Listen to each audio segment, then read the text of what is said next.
हम जिस क्षेत्र में काम कर रहे हैं, एक छात्र अगर ईमानदारी के साथ अपने छात्र के कर्तव्य का निर्वहन करता है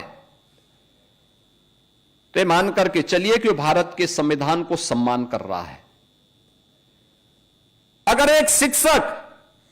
ईमानदारी से अपने कर्तव्यों का निर्वहन करते हुए अपने उत्तरदायित्वों को पूर्ण कर रहा है, इसका मतलब वह भारत के संविधान का सम्मान कर रहा है। एक व्यापारी ईमानदारी के साथ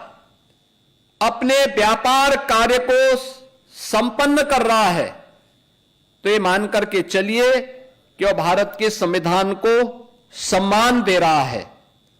अगर एक शासकीय सेवा में कार्य करने वाला कोई कार्मिक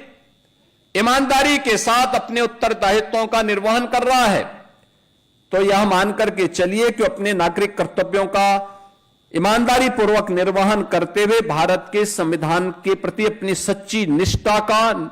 ईमानदारी पूर्वक निर्वहन भी कर रहा है। लेकिन अगर कोई व्यक्ति, चाहे वह किसी भी पद पर है, अगर वह ईमानदारी के साथ अपने उत्तरदायित्वों का निर्वहन नहीं कर रहा है तो इसका मतलब वह भारत के संविधान का अनादर कर रहा है, वह भारत के स्वाधीनता संग्राम सेनानियों का निरादर कर रहा है। अगर वह भारत की विरासत का अपमान करता है तो यह केवल विरासत का अपमान नहीं बल्कि यह भारत के स्वाधीनता संग्राम सेनानियों, उन हुतात्माओं, बलिदानियों का भी अपमान है जिन्होंने अपना सर्वस्व न्यौछावर देश की आजादी के लिए किया था। अगर वह एक यूनिफॉर्मधारी फोर्स का अपमान कर रहा है, उनके विरुद्ध टिप्पणी कर रहा है तो यह अपमान भारत के संविधान का भी अपमान है, यह भारत के स्वाधीनता संग्राम सेनानियों का भी अपमान है,